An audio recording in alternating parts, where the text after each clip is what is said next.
Kan jy dit hoor, soos die branders breek van Victoria Bay tot in Gouritsmond? Kan jy dit sien soos die son opkom en skyn oor die Ou Tenikwa berge? Beleef jy dit? Die tuinroete, 'n plek waar God regeer. Mense wat 'n verskil maak met geloof, liefde en hoop. 'n Streek wat God ken, mense liefhet en hulle wêreld vernuwe. Habakuk 2 vers 14 sê, die aarde sal gevul word met die kennis van die heerlikheid van die Here, soos die waters die seebodem bedek. Welkom by Doxadeo Tuinroete.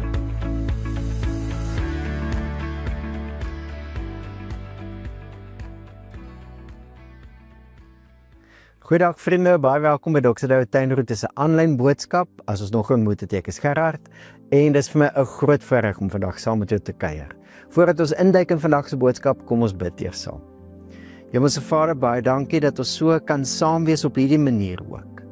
Met die wete dat U altyd met ons is, vir ons is en in ons is. Dankie dat ons hierdie tyd aan U kan toevertrou en vir mekaar kan bid, dat U die tyd saam sal gebruik, Here, vir dit wat U in en deur ons aan U doen is. Dankie Here dat U nooit 'n werk begin en dit nie voltooi nie. En dankie dat ons U werk kan wees. In Jesus se naam. Amen.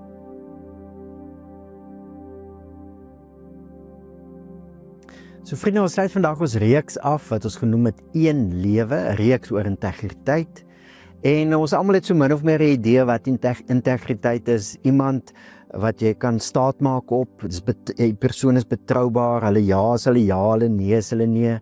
Iemand wat met waardes lewe, nie verskillende waardes in verskillende rolle nie. Hulle lewens is nie soos kompartemente en hulle lewe met sekere waardes by hulle gesin en ander waardes by die werk en ander waardes by die kerk en ander waardes in sosiale kringe nie.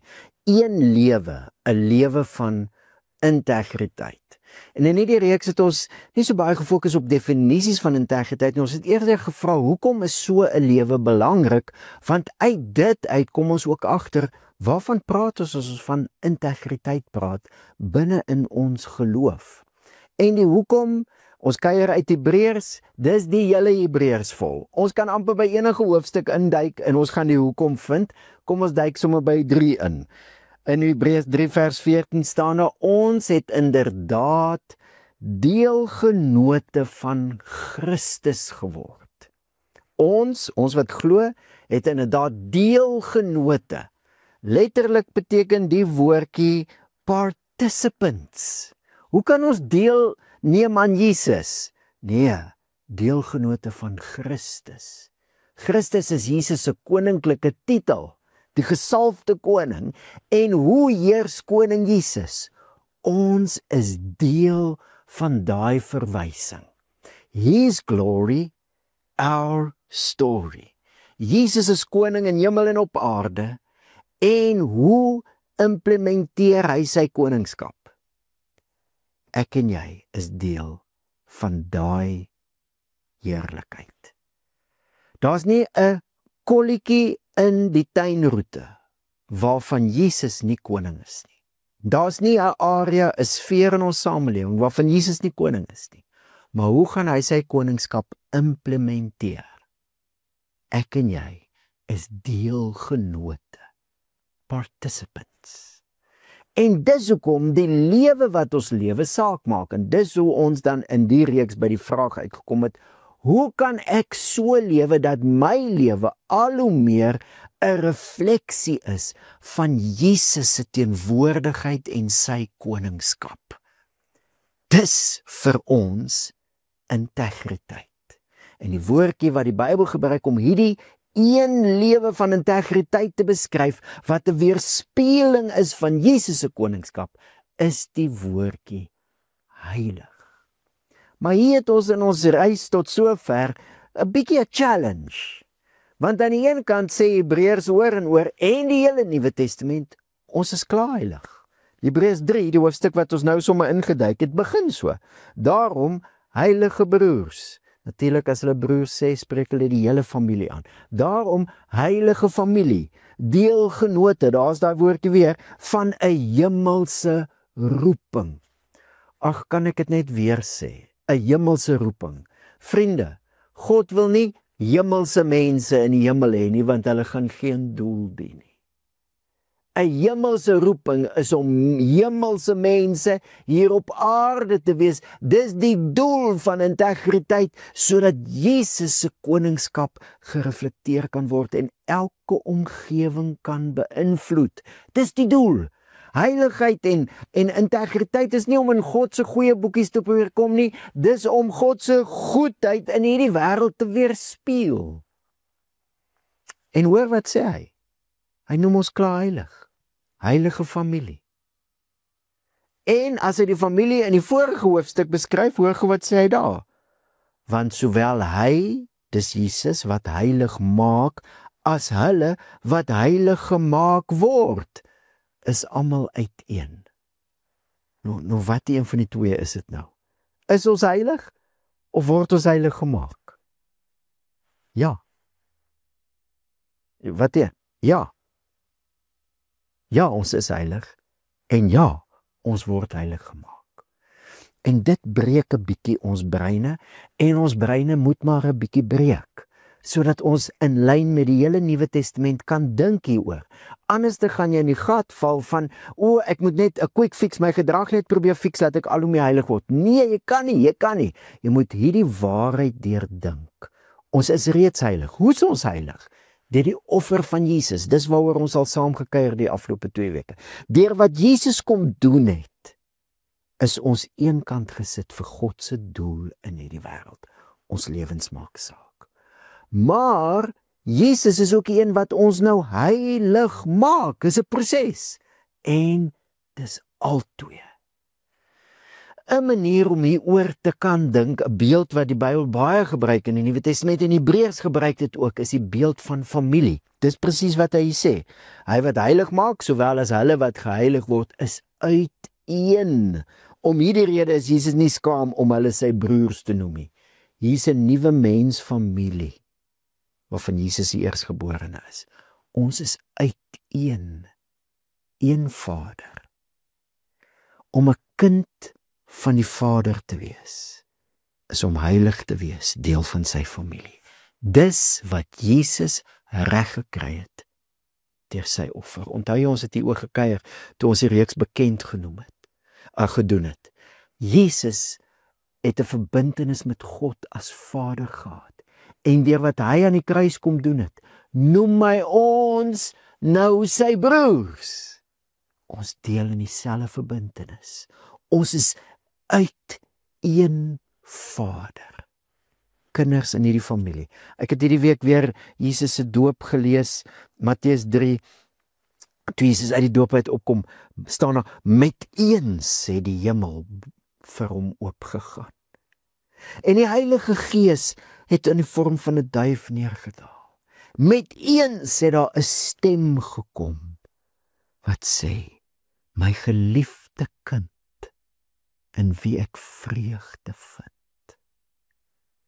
My vriend, met eens, is nie 'n proses, met eens, toe Jesus sterf, toe hy opstaan, toe doen hy iets vir elke mens, vir die hele mensdom, en toe jy in geloof hom ontvang, toe die Heilige Gees in jou begin werk, en jy glo in Jesus, met eens is die hemel oop.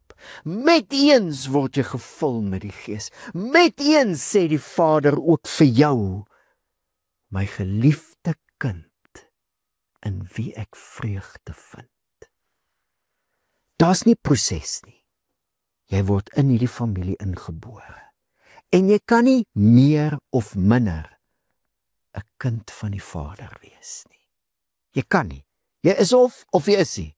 En dis wat Jesus vir almal moontlik gemaak het. En as jy in Jesus glo, is jy 'n kind van die Vader. Volledig vergewe, deel van die familie. Kind, maar nie noodwendig al volwasse nie. Hierdie is met eens. Hierdie is 'n groeiproses. En Hebreërs praat oor dit. Hy praat oor mense wat volwasse is, omdat hulle sekere dinge ingeoefen het. Daar's 'n proses van groei. As ek nou as kind van die Vader versoek word en ek doen sonde, beteken dit ek is nie meer kind nie? Nee, dit beteken daar's groei in my lewe nodig. Ek het nou die gene van my Vader, die gees van my Vader. En vriende, hier moet ons vir mekaar sê, en ons moet mekaar bietjie uitsorteer hier. Jy kan onmoontlik nou nog net na jouself verwys as 'n arme sondaar. Jy kan nie. Dit is skynnederigheid en skynheiligheid. Jy moet jou gedagtes in lyn bring met wat die Vader nou van jou sê. My geliefde kind. Ons is nou deur Jesus se offer in Christus. En wat waar is van hom, is waar van ons. Die hemel is oop. Die Gees woon in ons. En God sê vir ons, my geliefde kind, in wie ek vreugde vind. Maar dit beteken nie ons is al volwasse nie. Baie keer gee ons in vir versoekings. Die Hebreërs sê die sonde wat ons so maklik omring, moet ons aflê. As ons sonde doen, is dit 'n teken dat daar nog 'n groeiproses is. Ons het die gees van ons Vader, die gene van die Vader. Soos laasweek gehoor het, ons 'n deel aan sy goddelike natuur. Dis arrogant as jy nie so oor jouself begin dink nie. Dis arrogant. Dis hoogmoedig. Want dan dink jy anders as die Here. En wie's ek en jy om anders te dink? Maar die feit dat ons sy gene het, beteken nou kan ons karakter gevorm word. 'n Karakter, dis 'n proses, dis 'n groei, 'n karakter al hoe meer soos Jesus. Hoekom? Sodat sy koningskap in hierdie wêreld weerspieël kan word en sy heerskappy elke omgewing kan beïnvloed. Dis 'n proses, dis 'n groeiproses. Ek hoop hierdie beeld help jou, dit het my baie gehelp om te dink, volledig kind, groei om volwasse te wees. En ons het 'n paar dinge oor die proses gesê. Kom ons recap net gou vinnig. Nommer 1, jy moet by die einde begin. Ek weet dis 'n breinbreker. Dit breek my brein ook. Ek sukkel selfs om dit te sê. Maar dit is waar ons moet begin. Jy is wie jy is in Christus.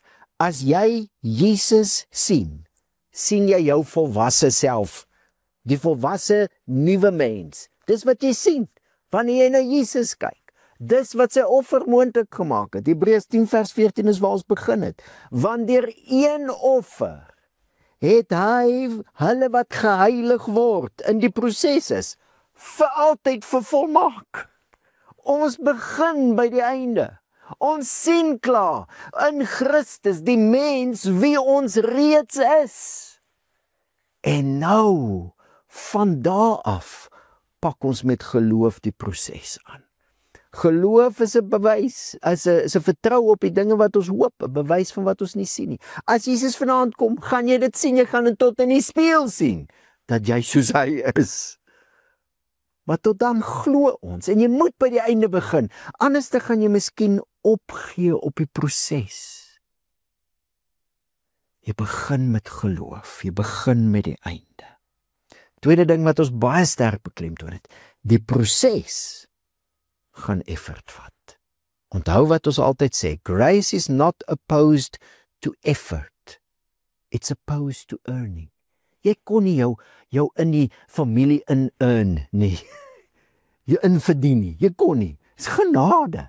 Maar selfe genade wil jou nou bemagtig vir die proses, want dit gaan effort vat. Hoor wat skryf hy oor kinders en volwassenes in Hebreërs 5. Elkeen wat melk gebruik is immers onervare ten opsigte van die boodskap van regverdiging, want hy's 'n suigeling. Maar vaste kos is vir die volwassenes, vir hulle wat oor die aanvoeling beskik deur gewoonte geoefen, om te kan onderskei tussen goed en kwaad.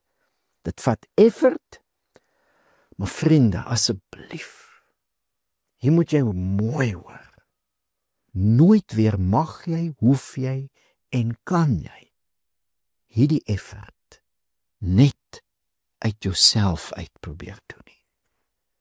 Dis hoekom die Gees van die Vader, die Gees van Christus, nou in ons woon. God kom woon in ons deur sy Gees vir die effort, want dit gaan groot effort vat. Is baie interessant, 'n paar keer in die Nuwe Testament, as die Nuwe Testament beskryf dat God in ons werk, natuurlik is dit deur die Heilige Gees wat hy in ons werk, dan verwys hy na God se werking in ons as God wat ons energieer. Hy energize ons.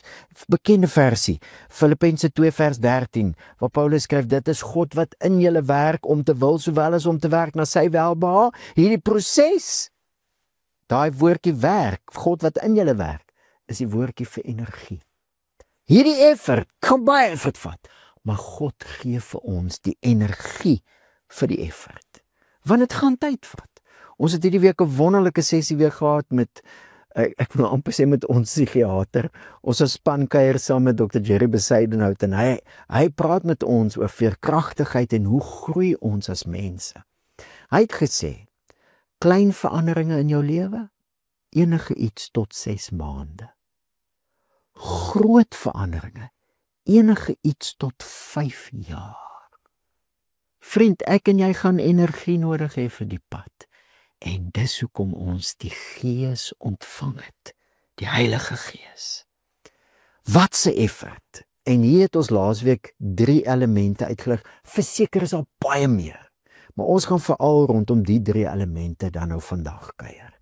Watter elemente ons kan help? Hoe kan ons fokus, ons effort insit saam met die Heilige Gees, sodat ons karakter gebou kan word, al hoe meer soos Jesus, sodat ons hom kan weerspieël in hierdie wêreld waar hy klaar koning is, sodat sy koningskap elke omgewing kan beïnvloed. Wat 'n effort gaan dit vat? Die Heilige Gees energize ons, wat 'n effort. Ons het 3 elemente uitgelig. Aanbidding, 'n ritme van refleksie en inoefening. En ek wil graag saam met jou 'n bietjie kuier. Hoe kan dit in die praktyk werk? Hierdie 3 elemente. Verseker is daar baie meer dinge wat ons kan sê en ook baie meer oor die 3 dinge. Maar hopelik dit wat ek vandag met jou deel kan jou aan die dink sit. Hoe lyk aanbidding? Hoe lyk my ritme van refleksie? En hoe lyk my inoefening? So kom ons begin by aanbidding en ek wil graag van die laaste vers in Hebreërs 13 lees in hierdie brief. Hebreërs 13 vers 15. Dis nou hier aan die einde van die brief. Laat ons dan deur hom voortdurend 'n lofoffer aan God bring. Dit is die vrug van die lippe wat sy naam bely. Natuurlik praat hy van Jesus, né? En moenie versuim, die ou vertaling sê, moenie vergeet om goed te doen en mededeelsaam te wees nie, want God het behaag in sodanige offers. 'n lofoffer, 'n offer van goed doen. Offers, dis net reg dat hier aan die einde van die brief die Hebreërskrywer praat oor ons offers, want die hele brief gaan oor Jesus se offer. Vriend, wanneer ek en jy na Jesus kyk, en ons sien dis die gesalfde koning, en ons sien dan dat hy sy lewe offer, en ons sien dan dat dit die wese van die Skepper God is. Dis uit daai wese uit wat die hele skepping ontstaan het. Die opofferende liefde van God wat ons in Christus die gesalfde koning sien toe hy sy lewe gee. Wanneer ons Jesus sien, is die enigste properse respons aanbidding. En aanbidding verskil vir elke individu in die sin, ons is uniek. Dis juis wat aanbidding is, op jou unieke manier. Party mense is net verbaas en verstom, ek kan nie woorde uitdruk nie. Maar ons aanbid. Party mense se persoonlikheid is anders. is luid en ekspressief. Die punt is, wanneer jy Jesus sien vir wie hy is, word jy in staat gestel deur die Heilige Gees om te aanbid. En hier is die beginsel. Hoekom is aanbidding so belangrik in ons groeiproses? We become what we behold. What we worship, we behold and we become. Dis die beginsel van menswees, want ons is gemaak na die beeld van God.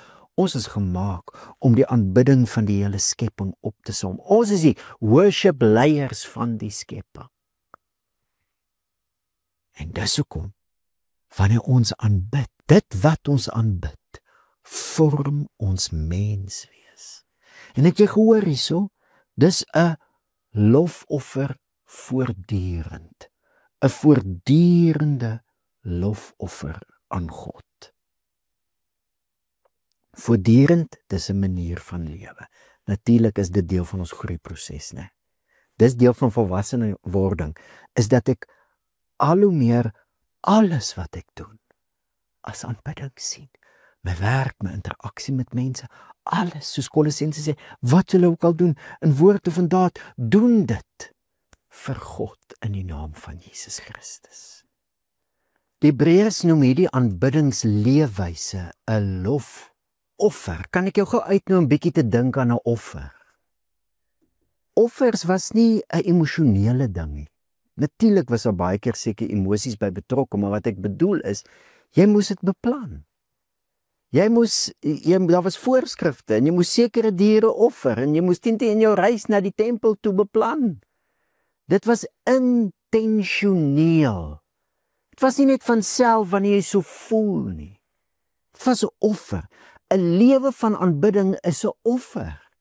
Is nie iets wat net van self wanneer jy so voel kom nie. Dit is iets waarin jy groei omdat jy intentioneel is. As dit is wie God is.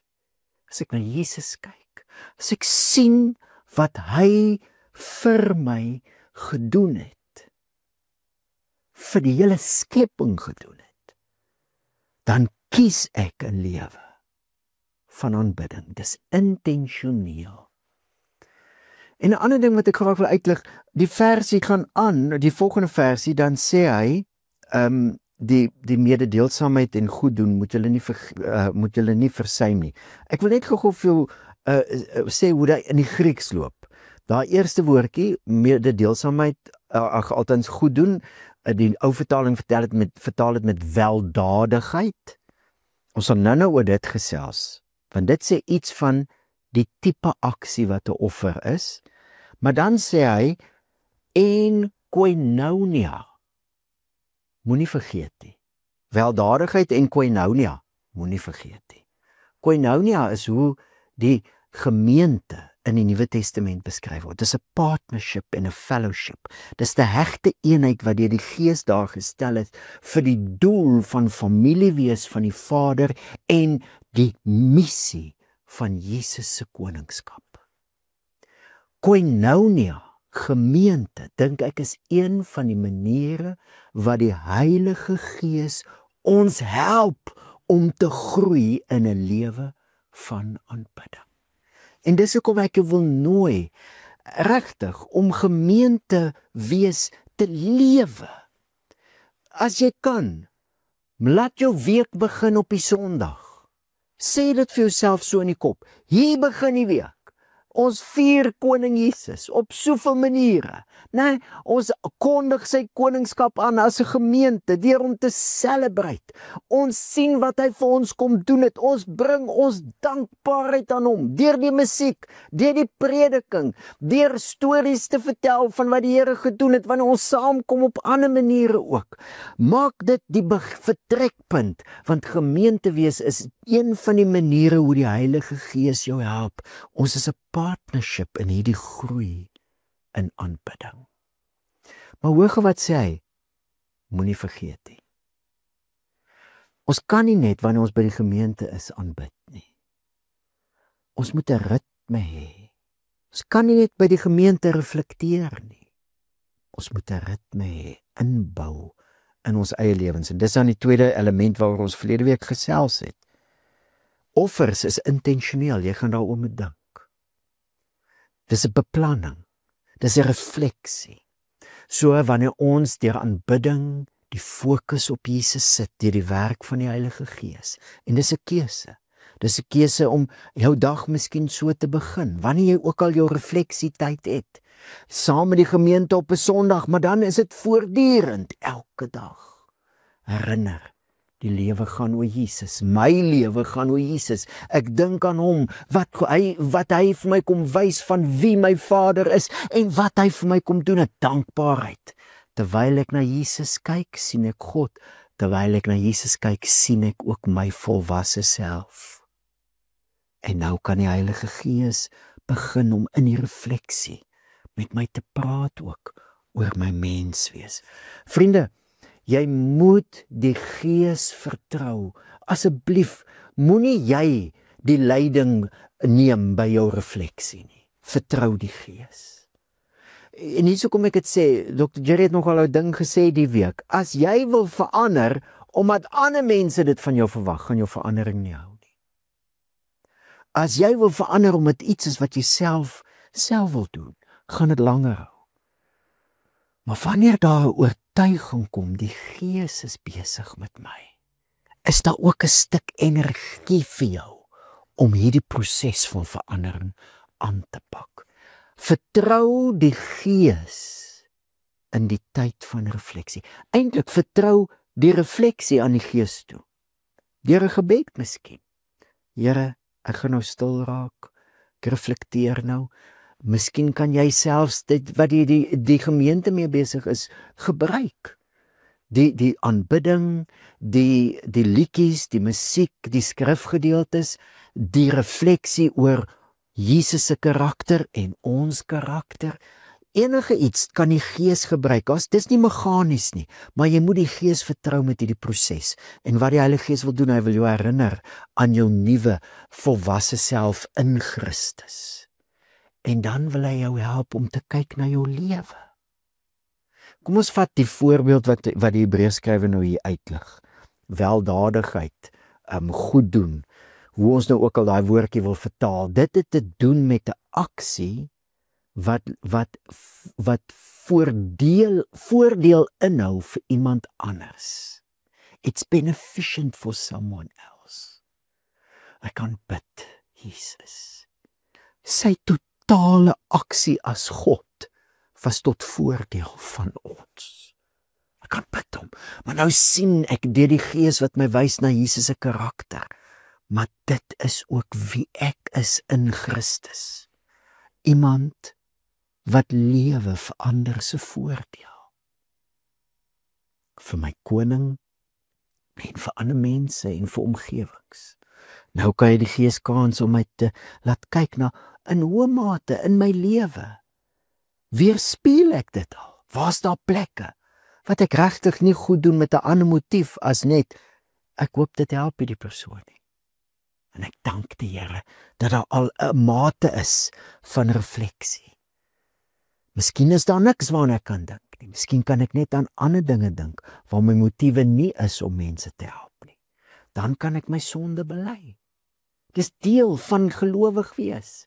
Die doel van sondebelydenis is nie die sonde nie. Onthou, om sonde af te lê is nooit die doel nie, want sonde beteken om die doel te mis. Wat is die doel? Die doel is die karakter van Jesus. Hierdie weldadigheid wat ek in Jesus sien en in God en van God ontdek. Dis sy karakter. Hoe lyk my lewe in die lig van Jesus? As daar dinge is wat nie pas nie, bely ek dit. Vriende, dan wil ek jou uitnooi. Klein veranderingkies. Vra die Gees. Vra die Gees om jou bewus te maak en te lei. En begin jou verbeel. Verbeelding is een van die kragtigste goed in ons menswees. En is een van die instrumente wat die Gees kan gebruik om jou te help verander. Heilige Gees, lei my. Waar kan ek? En begin jouself verbeel.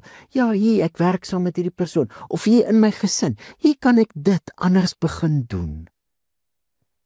sodat dit tot voordeel van iemand is. Klein dingetjies, selfs jou refleksie. As jy nog nie refleksietyd het, jy begin klein, 10 minute 'n dag. Aan die begin of in die middel of aan die einde, wat ook al vir jou werk. En probeer om dit gereeld te doen, 3, 4, 5 keer 'n week as jy kan, verkieslik elke dag. Ons gaan nou oor inoefening praat, maar dis deel van die inoefening. Maar dis die ruimte waar die Gees my bewus kan maak, my kan bemagtig en vir my die doel kan wys. Die aim is Jesus, sy karakter. En dan gaan ek oor in inoefening. Dis die derde element waaroor ons gesels het. En vriende, hier is die beginsel baie eenvoudig. Hou op probeer. Jy moenie probeer om nou weldadig te wees, goed te doen vir ander nie. Nee, jy moenie probeer nie. Dan gaan jy dit miskien regkry en dan gaan jy te veel van jouself begin dink, of jy gaan flop en jy eendag regkry en eendag nie en dan gaan jy soos 'n mislukking en 'n teleurstelling voel. Hou op probeer. Begin oefen. Begin oefen. Ek probeer nie nou om goed te doen nie, ek is besig om iets te oefen sodat my karakter kan groei. Daar's 'n groot verskil tussen oefen en probeer. Oefen is 'n ander ingesteldheid. Ek begin juis klein, né? Ek gaan nie Comrades hardloop nie, wel ek gaan nie. Maar hoe gaan ek dit regkry? Ek begin nie met 20 km, ek begin met 1 kilometer of 2 kilometer, miskien selfs deur te stap as ek nou nog niks gedoen het. Klein veranderingkies, klein dingetjies. Vra die Gees, liefste klein en langtermyn, 6 maande, 5 jaar. Gaan jou help, gaan jou baie help, maar verander die mindset. Die fokus is nie op die daad nie. Ek doen nou goed, maar waarop fokus ek? Die Gees is besig om karakter in my te groei. Ek is besig om iets te oefen en al hoe meer word dit tweede natuur. Al hoe meer en later hoef ek nie eers meer daaroor te dink nie, maar ek doen dinge vir ander tot voordeel van hulle. Soos Jesus sy lewe gegee het vir my, tot voordeel van my. Prys hom. Prys Jesus dat sy offer ons nou ook in staat stel om lewens van 'n offer aanbidding te lewe. En hoor wat hy sê, vergeet nie. Dis 'n dinkding.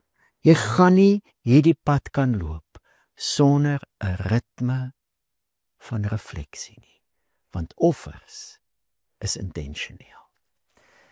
En dan sê hy, God het 'n behaag in sulke offers. Daar moet ons nou net die brieke trek vinnig en net sê, moenie nou dink dis dit, hierdie lewe wat jy in die Here se goeie boekies kom nie. Jy's klaar in sy goeie boekie. Jy's klaar in die familie, volledig sy kind. Dit het niks, goeie werke het absoluut niks met verdienste te doen nie. Goeie werke het te doen met die groei van die karakter van Christus, sodat ek sy koningskap kan weerspieël. En natuurlik is dit vir God lekker. Dit gee hom vreugde, as hy sien dat die doel waarmee Jesus gekom het, om 'n koninkryk te vestig wat dinge nuut maak, en 'n familie bymekaar te maak wat deelneem aan daai doel. Natuurlik gee dit vreugde vir ons Vader as daai doel in ons lewe begin groei. Niks met verdienste te doen nie. Jy kan 'n lewe ook wat God behaag, en dit gaan vir jou ook vreugde bring. Om af te sluit hierdie reeks, wil ek die seën wat die Hebreërs skrywer uitspreek, vir ons bid. Dis 'n seën wat eintlik alles wat ons glo saamvat. En dis wat die Hebreërs oor en oor sê, ons bely wat ons glo. Natuurlik bely ons sonde. Ja, maar sondebelydenis is, hier mis ek die doel. Wat is die doel? Dis my belydenis van wat ek glo. Wat ek glo oor Jesus, wat ek glo oor God, en wat ek nou glo oor myself in Christus. En ek wil jou seën. En ek wil jou dan uitnooi om met die krag van die Heilige Gees jou lewe te gaan evalueer. Hierdie is die Here se wil. Hou op om God te speel in jou lewe. Dis nie jy wat jouself heilig maak nie. Dis die Here. Evalueer jou lewe. Dis sy wil. Sê ja vir sy wil van heiligheid. En evalueer dan jou lewe. Ek is sy kind. Ek groei tot volwassenheid. Hoe lyk dit? Hoe lyk my effort? Hoe lyk my aanbidding? My ritme van refleksie? My inoefening? Werk ek saam met die Gees? En as jy besef, jy moet die slap hande oprig in die lampknie, soos wat Hebreërs sê, jy moet nou die pad begin loop. Doen dit dan net. Just do it. Just do it. Die Gees is met jou, vir jou en in jou. So kom ons ontvang die seën van die Here. Mag die God van die vrede, wat die groot herder van die skape, ons Here Jesus Christus, deur die bloed van die ewige testament uit die dood teruggebring het, julle volmaak in elke goeie werk, om sy wil te doen, deur in julle te werk wat welbehaaglik is voor hom, deur Jesus Christus, aan wie die heerlikheid toekom tot in alle ewigheid. Amen. So seën die Here jou en hy seën my. En vriende, kan ek net om af te sluit sê, in hierdie tydperk gaan ons in 'n besonderse tyd in Doxadeyo tuinroete, 'n tyd van generosity, 'n tyd waar ons as 'n koinonia, as 'n partnership, as vennote, juis gaan besin oor God se goedheid die afgelope jaar. Juis gaan bid dat die Here iets op ons harte lê, wat ons bo en behalwe ons maandelikse tiendes 'n dankoffer aan hom kan gee vir sy goedheid. En hierdie dankoffer is deel van ons generosity aan die gemeente, 'n refleksie aan die gemeenskap, 'n refleksie van die Here se goedheid. Dis uit hierdie fonds uit wat ons al ons projekte in ons samelewing befonds. Daar's die een ding wat jy nou kan sommer gebruik. As gemeente wees, is dit deel van hoe die Heilige Gees jou nou kan lei om te gaan besin oor jou lewe as 'n offer. En dan is daar ook ons Christmas wishlists. Dis projekte waarby jy betrokke kan raak nou, waar ons die goedheid van Jesus op praktiese maniere net met mense in ons omgewing gaan deel, deur fisiese dinge te doen. So ek wil jou uitnooi om by jou kampus regtig te gaan deelneem aan die generosity, die dankoffer en aan die projekte hier in hierdie welwillendheidstyd. Die Here seën vir jou.